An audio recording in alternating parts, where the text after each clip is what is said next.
La estrategia de comunicación ha sido un pilar fundamental en la administración de gobierno actual. Las narrativas y el discurso son herramientas utilizadas para generar en la opinión pública un único punto de vista, que busca legitimar e instaurar un nuevo sistema con características autoritarias.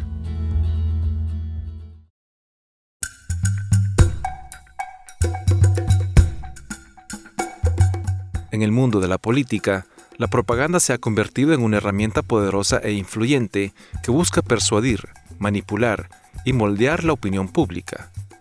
Desde los discursos políticos llenos de promesas hasta las campañas publicitarias cuidadosamente diseñadas, la propaganda se ha convertido en un recurso indispensable para aquellos que buscan obtener el apoyo y respaldo de la población. Este reportaje examinará el papel de la propaganda en la política, explorando su historia, técnicas y consecuencias, con el objetivo de arrojar luz sobre cómo se utiliza para moldear la voluntad de la opinión de cara a las elecciones.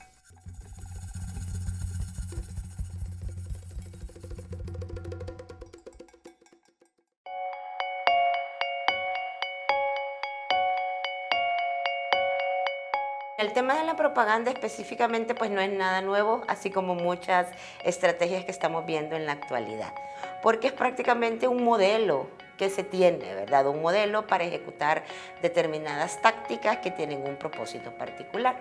Si lo vemos desde ese punto de vista, la propaganda es todos aquellos mensajes diseñados para sugestionar, para inclinar la opinión de las personas hacia un lado positivo, ¿verdad? Usualmente es costumbre y casi un hecho, ¿verdad?, que la utilizan muchos gobiernos para posicionar los temas frente a la opinión pública y generar una aceptación o un punto de vista favorable. Pero la propaganda ya no es propiamente información objetiva, ¿verdad?, que también eso es discutible, sino que es más que todo ya información sesgada.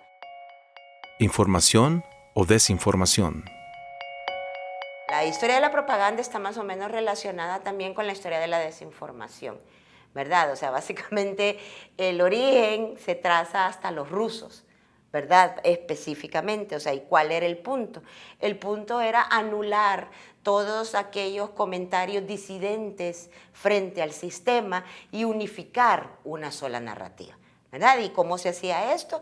Se hacía a través de diferentes estrategias en las cuales vos ponías a los mensajes, alineabas medios de comunicación, alineabas instituciones públicas, funcionarios de instituciones públicas y alineabas los mensajes que la ciudadanía tenía que reproducir. Aunque hay estudios que rastrean aspectos hasta la Grecia, ¿verdad? Nosotros podemos hablar específicamente de la Segunda Guerra Mundial, que es cuando ya vemos Primera y Segunda Guerra Mundial, y cómo se utilizó la propaganda para o desanimar al adversario, ¿verdad?, o también para garantizar apoyo de la población frente a conflictos armados, etcétera, etcétera. Y desde ese entonces, pues nosotros tenemos a la propaganda como una manera en que el gobierno, ¿verdad?, posiciona sus mensajes precisamente para ganar favorabilidad frente a los ciudadanos. Eso es más que todo, ¿verdad? Pero como táctica se ha venido utilizando desde tiempos inmemoriales.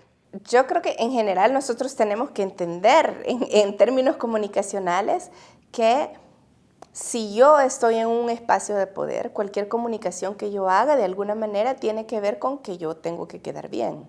Ni modo que yo, imagínate, no sé, que a mí me nombran alcaldesa de San Salvador.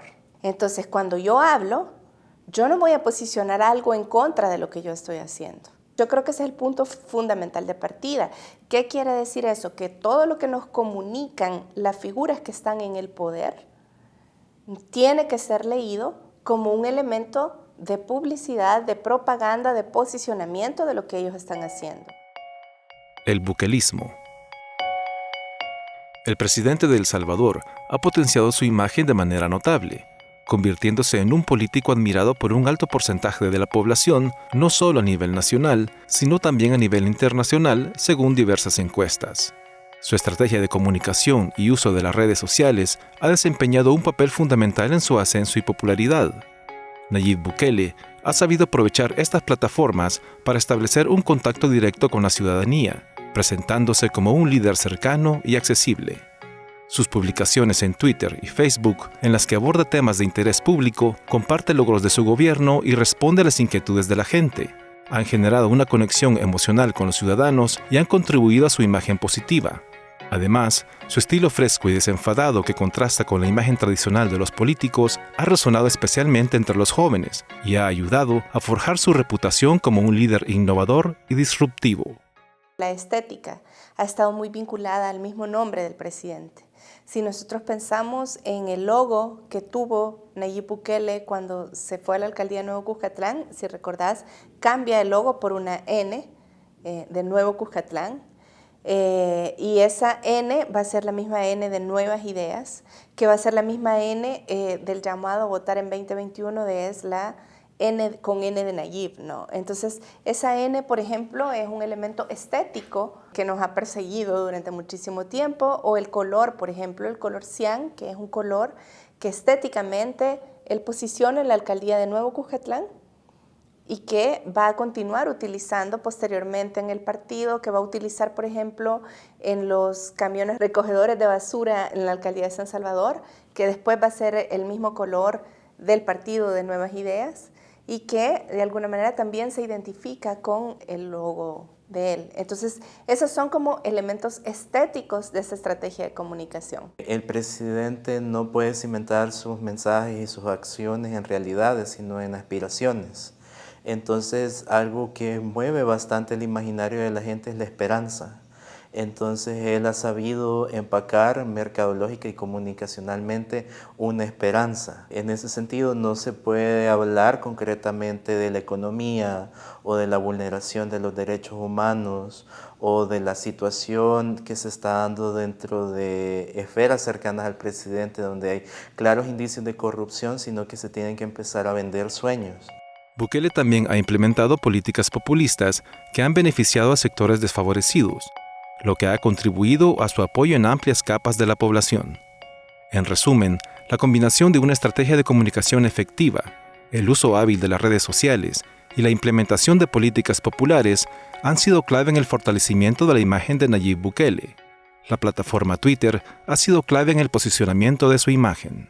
En Centroamérica se lo veía como algo muy nuevo y novedoso, y las prácticas del presidente Bukele nosotros ya las habíamos vivido en Sudamérica, particularmente en Ecuador con el presidente Correa, y más bien había muchas prácticas de Bukele exactas. Hay una que me sorprende mucho y que fue muy distintiva del presidente Correa, que fue el tema de dar instrucciones de Estado a través de Twitter. El presidente Correa tenía un tuit insignia que se llamaba Favor Atender. Entonces los ciudadanos le escribían y le contaban todo tipo de cosas. Presidente, hay un agujero afuera de mi casa. Presidente, no me llega la beca del Estado ecuatoriano. En fin. Y el presidente respondía a esos tweets personalmente diciendo favor atender, etiquetando a la institución del Estado que debía hacer el seguimiento. Personas que sí me han preguntado abiertamente por qué Twitter y no todas las demás, cuando simple y sencillamente se pueden hacer simplificaciones en Instagram, en TikTok, en Facebook y en otro tipo de coyunturas, simple y sencillamente porque Twitter minimiza o acerca esta barrera o esta distancia que hay entre la figura política y la audiencia. Entonces también sirve como un marco de referencia para dar legitimidad a la persona que de alguna u otra manera puede generar acciones y decisiones. El Twitter de alguna manera sí tiene esta dimensión de cercanía, de mostrar al primer mandatario como una persona accesible a la que el ciudadano se puede dirigir de manera directa. Sin embargo, hay que tener la salvedad de no caer en la ilusión del efecto ágora. Es decir, de pensar que yo de verdad estoy hablando con el presidente y de verdad el presidente está resolviendo mis problemas, cuando también hay una hipermediación. Probablemente no es del presidente, es su community, su grupo de relaciones públicas, y quizás el presidente por sí mismo ni se entera que yo escribí. Desde 2012, cuando fue electo alcalde de Nuevo Cuscatlán, Bukele comenzó a usar Twitter como una herramienta de comunicación directa con la población. Actualmente, su cuenta personal ya tiene más de 5 millones de seguidores. No es lo mismo que cuando habla un profesor, que cuando habla un ciudadano, cuando hablamos las personas que estamos haciendo interlocución con el poder, normalmente vamos a hablar de manera crítica. Mire, aquí hay un gran hoyo en mi colonia, venga y arrégleme esto. Eso no es propaganda, no es publicidad. Normalmente el personaje que está en el poder va a construir procesos que son de propaganda, que son de publicidad, ¿no? Entonces lo que nosotros vamos a ver en el caso de la estrategia comunicacional del equipo de comunicación del presidente es que en efecto se decantan sobre todo por las redes sociales, tienen un aparataje de repetidores que permiten que lo que se tuitea en una cuenta oficial se replique muchísimas veces. Para los expertos en comunicación política, una de las narrativas más utilizadas por Bukele es la de mostrarse como un superhéroe, que lucha contra los enemigos que buscan perjudicar al país, llámese los mismos de siempre, pandillas o agentes extranjeros. Esa táctica del amigo y del enemigo es una táctica sumamente importante que pues la vemos hasta ahora y creo que se va a seguir utilizando a través del tiempo. ¿Por qué? Porque es efectiva, ¿verdad? Vos tenés a un grupo que es el que posicionás como la persona que atenta contra los valores, contra el que hay que luchar, con el que impide, le culpás, todo, le asignás atributos negativos a lo que la gente percibe que tendría que ser positivo culturalmente hablando, y a este enemigo le lanzas todos esos mensajes y lanzas todo el odio, el rencor de las personas hacia los enemigos. Nosotros hemos visto que a través de ese tipo de red social se establecen ciertos marcos y coyunturas que probablemente la gente en la calle no lo entienda o no lo tenga, pero se convierte en ley. Un tweet se puede convertir en ley, se puede convertir en el marco de persecución de una persona que sea vista como más de lo mismo, o simple y sencillamente se empiezan a dictar disposiciones que a la población toman por sorpresa, pero que simple y sencillamente se vuelven la regla dentro de este populismo punitivo, donde no importa la tramitología legal o la tramitología geopolítica que eso implique, sino que simple y sencillamente se tiene que hacer a golpe de decreto de tweet. Ahora, el tema va a estar en el contenido y en la intencionalidad de esa comunicación. Entonces, uno, que el contenido realmente abone a una agenda pública de interés común, porque algo que sí vemos en América Latina es que se posicionan narrativas que son una suerte de cortina de humo de temas realmente importantes. Twitter no solamente se ha vuelto en la gaceta de la Casa de Gobierno para hacer anuncios que son citados por la prensa, eso está bien, sino que también se vuelve la plataforma a la que movilizamos la atención cuando hay un tema incómodo. El manejo de las comunicaciones es uno de los rubros a los que más fondos se le asignó el gobierno de Bukele. Para 2023, la Secretaría de Prensa tuvo un aumento del 71% con respecto a 2022, significando un presupuesto de $2.103.345. La Secretaría de Comunicaciones se incrementó un 38% con respecto al año anterior, siendo destinados $4.042.170. Y en mayo de 2023, la Asamblea Legislativa reorientó otros $4.2 millones para la Secretaría de Comunicaciones. Y hay otra herramienta, son los medios de comunicación, obviamente, ¿verdad? Que nosotros sabemos que los medios, y eso no es un secreto para nadie, ¿verdad? Los medios usualmente están alineados con el poder económico, ¿verdad? Y se transmiten de esa manera los mensajes. También hay otra manera de lograr posicionar temas estatales o de instituciones políticas en los medios de comunicación, y es a través de ejercer presión, por decirlo de una manera, con la pauta publicitaria de la administración pública. Entonces, vos tenés a un Estado o a un régimen que controla el sistema mediático. ¿Y cómo se controla el sistema mediático? Pues a través del medio predominante en la cultura en esos momentos. Lo que me parece a mí que caracteriza la comunicación propagandística de este gobierno es que siempre suelen dar como golpes maestros, escándalos que uno no espera. Y eso funciona comunicacionalmente muy bien. Es decir, comunicacionalmente, cuando el presidente tuitea su primer Drácaris y empiezan a despedir funcionarios del gobierno anterior, es una estrategia que pone a todo el mundo a hablar de esto. Sánchez Serén no conseguía que nosotros habláramos de lo que él hacía. Este presidente sí lo consigue.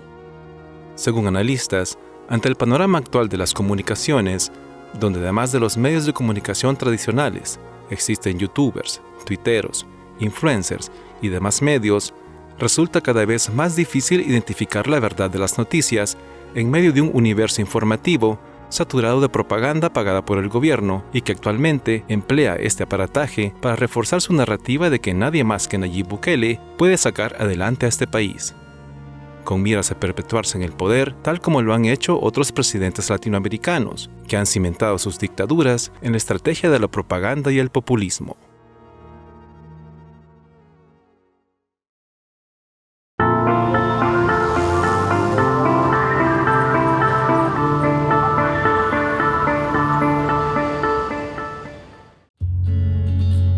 A continuación, el editorial. El artículo 1 de nuestra Constitución afirma que es obligación del Estado asegurar a los habitantes de la República el goce de la libertad, la salud, la cultura, el bienestar económico y la justicia social. También el artículo 101 dice que el orden económico debe responder esencialmente a principios de justicia social que tiendan a asegurar a todos los habitantes del país una vida digna del ser humano.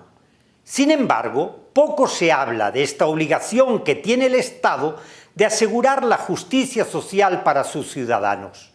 Mucho camino tenemos por recorrer para que podamos afirmar que en nuestro país vamos camino a alcanzar la justicia social a la que hace referencia nuestra Constitución. La justicia social significa la igualdad de hecho de todas las personas en el goce de los derechos humanos. Es decir, que si se vulnera algún derecho humano para alguna persona o grupo, no se puede hablar de justicia social. Tampoco hay justicia social cuando no se asegura a toda persona y a todo grupo humano gozar de los mismos derechos. Este es el caso de las personas no videntes y de las personas con otras discapacidades.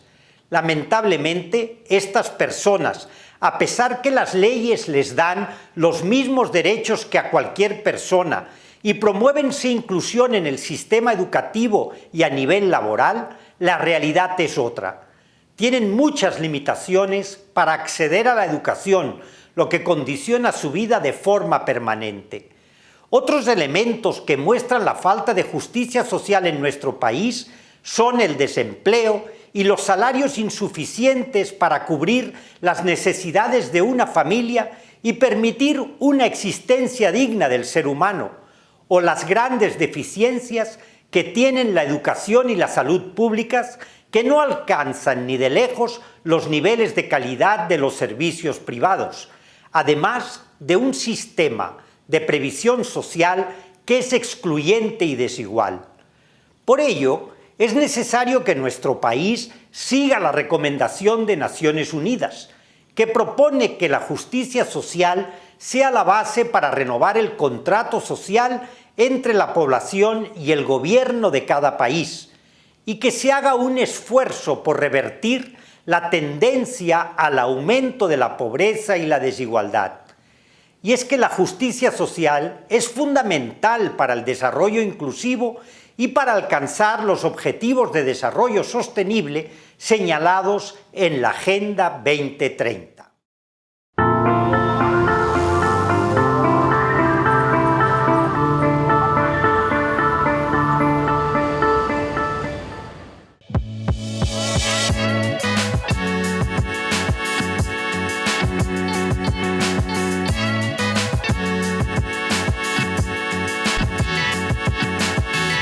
La sección de la entrevista en el siguiente segmento de Miradas.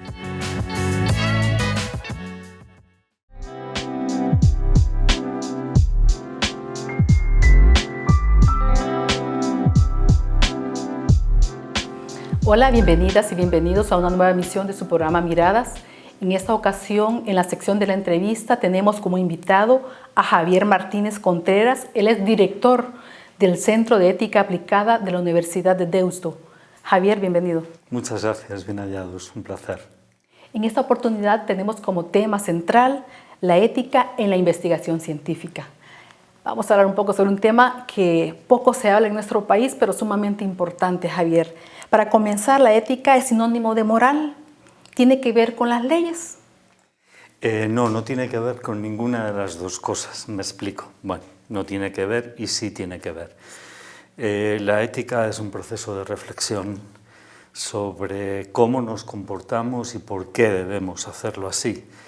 Claro que tiene una relación con la moral, pero digamos que es una relación más o menos incómoda, ¿verdad?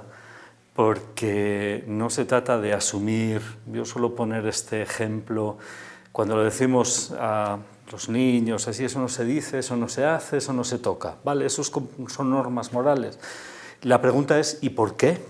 ¿Por qué es mejor no decirlo? ¿Por qué es mejor no hacerlo? Y cuando hacemos eso, ya nos hemos salido de la moral, ya entramos en la reflexión ética. Algo parecido nos pasa con las leyes, ¿verdad? Un comportamiento puede ser legal, pero profundamente contrario a la ética, a los derechos humanos, a la justicia, a la solidaridad, a la bondad, por ejemplo, ¿verdad? Es verdad que hay mucha carga moral y una parte de reflexión ética en las leyes. Hay veces que las leyes establecen comportamientos que son profundamente éticos, como por ejemplo el deber de ayudar a alguien que está en necesidad, pero en otras ocasiones las leyes son profundamente injustas. ¿Qué le digo yo? Por ejemplo, sistemas de redistribución de la riqueza a través de comportamientos fiscales, pues no necesariamente redistribuyen de manera equitativa los beneficios y las cargas. Hablemos entonces de la ética, cómo la aplicamos en la investigación académica. Estamos en un centro de pensamiento en la UCA y ¿qué hace investigación? Hay como varios niveles, ¿verdad? Un primer nivel sería cuando consideramos qué cosas son las que tenemos que investigar. Otra pregunta interesante es si esto es lo que tenemos que investigar, ¿cómo debemos hacerlo? Prestando atención a quién y a qué. Y otra cuestión interesante sería en qué dirección tenemos que hacerlo. Investigamos para fortalecer, por ejemplo, mecanismos de exclusión o dinámicas. Recuerdo una autora, Saskia Sassen, que escribió un libro que se llamaba Expulsiones, ¿no? Hay dinámicas sociales que lo que hacen es expulsar a la gente, dejarla fuera, no incluirla, ¿verdad? ¿Vamos a fortalecer esas dinámicas sociales con nuestra investigación o, por el contrario, estamos pensando en buscar la manera en que gente que es expulsada de un sistema, que no es considerada digna siquiera de ser consumidora, sin embargo, pueda recuperar condiciones para sacar adelante una vida digna? Todas esas son preguntas éticas de la investigación. En ese sentido, ¿podemos hablar de problemas dentro de la ética de la investigación? Aquí tenemos un dilema, ¿verdad? Porque normalmente cuando se habla de ética de la investigación hay mucha gente que lo reduce simplemente a un protocolo. Hago un consentimiento informado, genero unas determinadas condiciones de conversación con mis informantes, y todo eso hay que hacerlo, todo eso es parte de... Pero eso es quedarse o reducir la ética en la investigación... A su mínima expresión. Sí, de una manera quizás excesiva, porque la ética de la investigación yo creo que está apuntando también a procesos de construcción social, y eso no lo podemos olvidar. No es simplemente el investigador o la investigadora con su objeto de estudio, hay toda una sociedad alrededor que va a verse beneficiada o perjudicada con los resultados de esa investigación, y es muy importante eso también tenerlo en cuenta. En los hospitales es bien común la investigación médica, ¿verdad? Pues porque sin duda, además de atender el padecimiento del paciente, también se permite poder explorar las causas, ¿verdad? Sí. Y cómo combatirlas. Del consentimiento informado, ¿debe ser siempre necesario tenerlo o queda a discreción del investigador, del médico que está llevando a cabo la investigación? No, mire, desde que tuvimos noticia de las atrocidades cometidas en los campos de concentración a mediados del siglo pasado, uno de los acuerdos explícitos en la comunidad internacional que haga investigación de cualquier tipo es que los sujetos que participan en una investigación tienen que saberlo, tienen que tener toda la información más completa, más veraz posible para saber en qué están participando, qué fines se persiguen e incluso qué cargas van a soportar, ¿verdad? Porque usted no le puede decir a alguien, no, mire, por beneficiar a la humanidad le vamos a someter a una serie de experimentos que a usted le van a generar un sufrimiento. Hombre, pues le pongo un ejemplo que quizás es asumible, ¿verdad? Tengo una enfermedad complicada, una enfermedad rara y no hay un tratamiento claro y los médicos me dicen, mire, le podemos ofrecer a usted participar en un tratamiento experimental. No sabemos si esto a usted le va a funcionar o no, pero sí nos va a permitir avanzar en el conocimiento y probablemente salvar la vida de otra gente, aunque no seamos capaces de salvar la suya. Y la gente a ese tipo de experimentaciones se presta. Quizás porque puede ser inmediatamente beneficiada. Quizás también porque dice, bueno, pues igual a mí no me sirve, pero igual a otros sí. Y esa parte del consentimiento informado es fundamental para que uno pueda tomar una decisión informada y sobre todo libre y autónoma. Y decidir si quiere o no, que también está en su derecho. En temas siempre de salud, doctor, fue bien común en el marco de la pandemia, por ejemplo, que en la mayoría de países se obligara a ponerse las vacunas. Sí. Estábamos ahí rompiendo un poco con esa ética, puesto que no estábamos dejando en libertad a la persona de decidir. No conozco los contextos latinoamericanos, no sé lo que se hizo.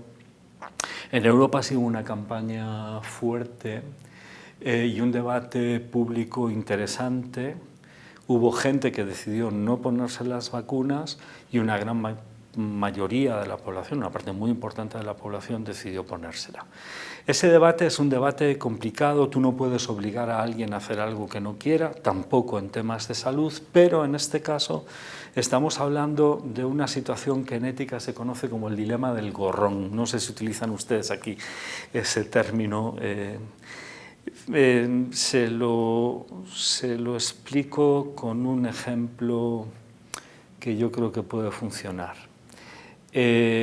Cuando una colectividad mayoritariamente adopta un comportamiento porque entiende que es beneficioso para el conjunto, en este caso vacunarse, no solo hace que la enfermedad sea menor, su incidencia sobre mi organismo, sino que además debilita la transmisión de la enfermedad, con lo cual no solo estoy protegiendo mi vida, sino que estoy protegiendo también la de usted. Si alguien en ese contexto decide no vacunarse, puede hacerlo, porque la mayoría lo hemos hecho, pero entonces está sacando una ventaja del comportamiento de la mayoría. Lo que no puede suceder es que todos adoptemos la posición de quien decide no vacunarse, porque entonces estamos asumiendo todos un riesgo y un peligro. Y esa persona que decide no vacunarse tiene que ser consciente de que se está convirtiendo, desde esa perspectiva, en un vector de transmisión. ¿Vale? Claro, hay un argumento que también sostienen quienes decidieron no vacunarse, que hay que atenderlo, ¿no?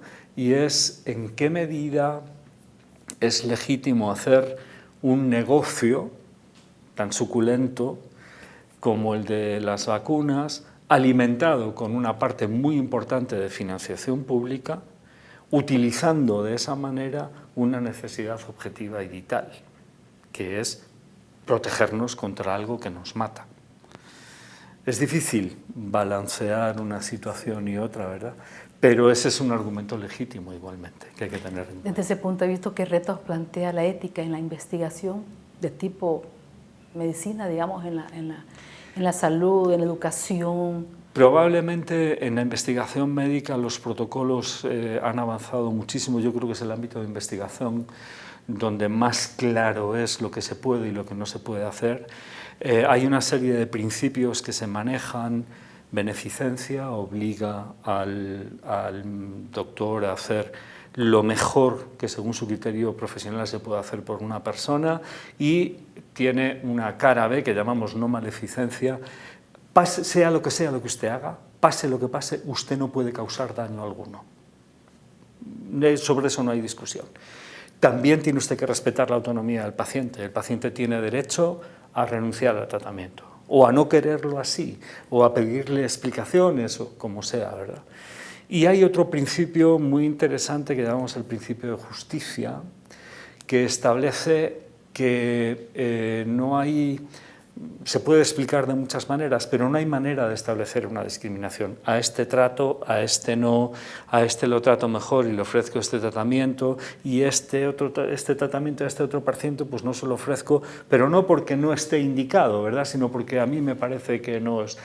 No, el principio de justicia establece dos cosas que son muy interesantes: la igualdad, pero también la equidad. Tengo que hacer más por aquel que puede hacer menos por sí mismo, para explicar. Entonces, eso está muy protocolizado, ¿no? En otros ámbitos de la investigación, por ejemplo, las ciencias sociales y humanas, no tenemos esos protocolos tan desarrollados. Parece que con el consentimiento informado podemos resolverlo todo, ¿no? Y entonces, eso es lo que hace tan interesante y tan necesario que haya una reflexión amplia, cuidadosa, sobre cuestiones, ¿qué le digo yo?, la perspectiva de las víctimas, la cuestión del género, la cuestión de las asimetrías de poder, la cuestión de la diversidad cultural. Sobre todo eso no tenemos protocolos, pero son cuestiones que los investigadores se tienen que plantear. Desde el Centro de Ética Aplicada a la que usted pertenece, la Universidad de Deusto, por ejemplo, ¿cuál es la experiencia de España, de su país, digamos, en el abordaje de aquellos grandes temas sociales? Hoy por hoy nosotros en El Salvador tenemos diversidad de problemas económicos, sociales, políticos, donde está inmerso siempre la persona, ¿verdad? ¿Cómo lidiar con todas estas problemáticas donde hay como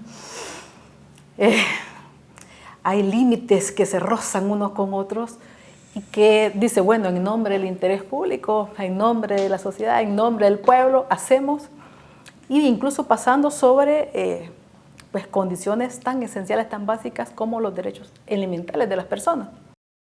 Hay muchas cosas que decir sobre el modo en que ha formulado esa pregunta. Verá, la realidad es bien compleja, y si uno se la traga de una vez se le hace bola, ¿verdad? No puede digerirla. Entonces, lo primero que uno tiene que seleccionar, porque los recursos no son ilimitados, es a qué temas le voy a prestar atención dentro de mis capacidades y de mis posibilidades. Esa es una primera cuestión. Nosotros en el Centro de Ética Aplicada tenemos como focos de atención líneas de investigación, y a eso nos dedicamos. Tenemos una línea que está centrada en conflictos y culturas de paz, y entonces cómo se hace para romper las lógicas de la violencia, cómo se escucha a las víctimas, cómo se educa a la gente para que vea alternativas a la solución violenta, cómo se gestionan los conflictos. Tenemos otra línea de investigación en ética política, que trata de cuestiones desde problemas de desarrollo a problemas de gestión institucional, de participación democrática. Y tenemos otra línea muy clara en ética de las organizaciones, que explica o que trata de ver cómo se construyen culturas organizacionales que asumen responsabilidades ciudadanas mucho más allá de las cuestiones de mercado, ¿no? Y ahora estamos empezando a desarrollar una línea tecnológica. Lo que sí tenemos muy claro es que en todos esos ámbitos de investigación hay, digamos así, como líneas rojas, porque no se piensa en el vacío. Uno también es un ciudadano, y es un investigador, y es un profesor, y es un padre de familia, y es un esposo, una esposa. Es decir, nuestros roles son variados, ¿no? Entonces, hay un posicionamiento que para nosotros es clave. Asumimos pensar, asumiendo o utilizando lo que se llama el privilegio epistemológico de la perspectiva de las víctimas. Es decir, si usted quiere entender bien una situación social y política, tiene que entender qué sufrimiento padecen las personas que están, digamos así, sosteniendo una estructura social a costa de una factura que el resto no queremos pagar. Segunda posición muy clara: los derechos humanos no se tocan, los derechos humanos no se negocian, se cumplen. Entonces, romper derechos, los derechos fundamentales es el modo en el que las constituciones nacionales asumen el compromiso de los derechos humanos, ¿verdad? Suspender derechos fundamentales es lo mismo que poner en entredicho los derechos humanos. No hay ninguna diferencia entre hacer eso y construir sociedades injustas o invivibles. O dicho de otra manera, ejercer una violencia reactiva. No sé a dónde nos lleva ese camino, solo la ley del más fuerte. Pero eso no rompe las lógicas de la violencia y no rompe las lógicas de la injusticia. Pero digamos, teniendo esa ruta clara, digamos, a partir de eso, entonces, sí o sí es necesario entonces también contar con esos protocolos, con esos lineamientos que van a regir o van a direccionar o van a normar de alguna manera ese comportamiento. Pero fíjese que una cosa es que el investigador sea consciente de todas estas cosas y trate de buscar una posición desde la que sistematizar un discurso que puede ofrecer a la sociedad y decir, mire, según lo que yo puedo investigar, podemos caminar en esta dirección y nos enfrentamos a estos problemas, resolvemos estos otros. Y otra cosa es que nosotros, como investigadores, desde una perspectiva ética, seamos capaces de decirles a los demás lo que tienen que hacer. Eso es un ejercicio de paternalismo, es un ejercicio de usurpación de la voz de la sociedad que no es legítimo hacer, por lo menos desde nuestra perspectiva de investigación. Doctor, el tiempo, enemigo principal en la televisión. Sí, lo sé. Hemos dado una pequeña pincelada, porque ustedes han tenido toda una jornada amplia con los docentes investigadores de la UCA, precisamente para trazar esas grandes líneas que no podemos transgredir, ¿verdad? Y que son los que van a dirigir la ruta del trabajo que se va a hacer en las distintas disciplinas. Pero aquí pues no podemos avanzar por el tiempo. Esperamos en una próxima oportunidad poder hablar más ampliamente de temas tan importantes, ¿verdad? Que hay que apropiárnoslo todos, no solamente los que están haciendo investigación académica, sino que en las distintas disciplinas del quehacer. Les agradezco mucho su tiempo y su curiosidad y el espacio para hablar de estos temas. Muchas gracias. Como no, doctor, muchísimas gracias a usted. Bueno, y en Miradas continuamos con más. Continúe con nosotros.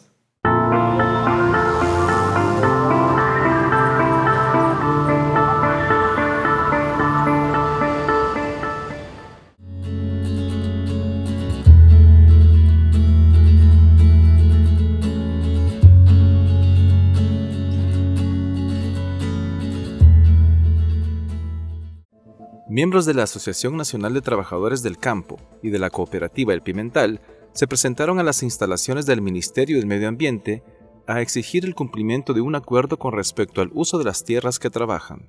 Pues ahorita venimos nosotros a ver que lo respeten los derechos como cooperativa de agricultores que somos en la Caserío La Montaña. Los señores de Medio Ambiente tuvimos una conversación con ellos que los iban a respetar las tierras de nosotros y nosotros íbamos a reforzar a la manera que nosotros los habíamos comprometido. Pero ellos ahorita han usado bastante gente particular del banco hipotecario, un montón de gente llevando pruebas de ellos. Así es que y han ido a reforestar tierras que son de los agricultores. Estos trabajadores agrícolas afirman que ocupan esas tierras desde 1991 y que nunca han tenido problemas en trabajarlas hasta hace 6 años que llegó el gobierno a hacer uso de ellas, ya que son propiedad del Estado. Pero hasta hoy están incumpliendo el acuerdo que tenía con la cooperativa conformada por 140 socios, que ya con sus respectivas familias representan a una población numerosa.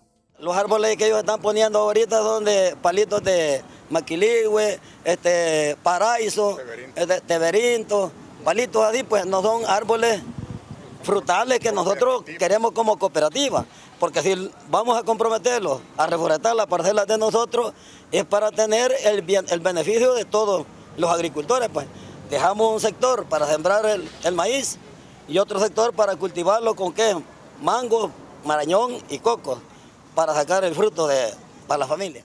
Un acuerdo era de nosotros destruir la caña, las 80 manzanas de caña. Ya está cumplido, lo hemos destruido. Es un acuerdo. El acuerdo era que nosotros íbamos a reforestar las 80 manzanas con árboles frutales. Pero resulta que ellos están incumpliendo lo que ellos dijeron, que iban a reforestar las áreas donde la cooperativa no tenía la propiedad de esas 80 manzanas. Pero resulta que ahora ellos se han metido, porque está limpio, a sembrar allí, con unas cuadrillas de gente que llevan de la universidad, los estudiantes. Allí, entonces, y teniendo tierra donde puede reforestar, que está montosa, que tienen que ver cómo van a hacer para limpiar. Quisiera un documento legal de la tierra, ya que tenemos 32 años de estar trabajándola y nadie nos ha ayudado en nada, solo han tratado la manera de irlos queriendo sacar. Y si oyen las noticias ustedes, el gobierno de El Salvador dice, todo el agricultor dice se va a apoyar en las tierras rústicas que están. Entonces, la verdad de las cosas, nosotros estamos pidiendo los derechos como ciudadanos y como cooperativistas. Representantes de la cooperativa El Pimental lograron ser recibidos por funcionarios del Ministerio del Medio Ambiente y esperan resolver estas diferencias sobre el uso de las tierras, así como también gestionar la instalación de energía eléctrica que nunca han tenido en sus viviendas. Ambos temas son de vital importancia para la vida de estos campesinos de San Luis Talpa, Departamento de La Paz. No se pierda la próxima emisión de su programa Miradas. Desde que comenzó, que se hizo la repoblación acá de las personas, siempre se han ido formando comités, directivas, y a través de eso pues se ha ido el desarrollo, la organización, porque el desarrollo no se da si no estamos organizados.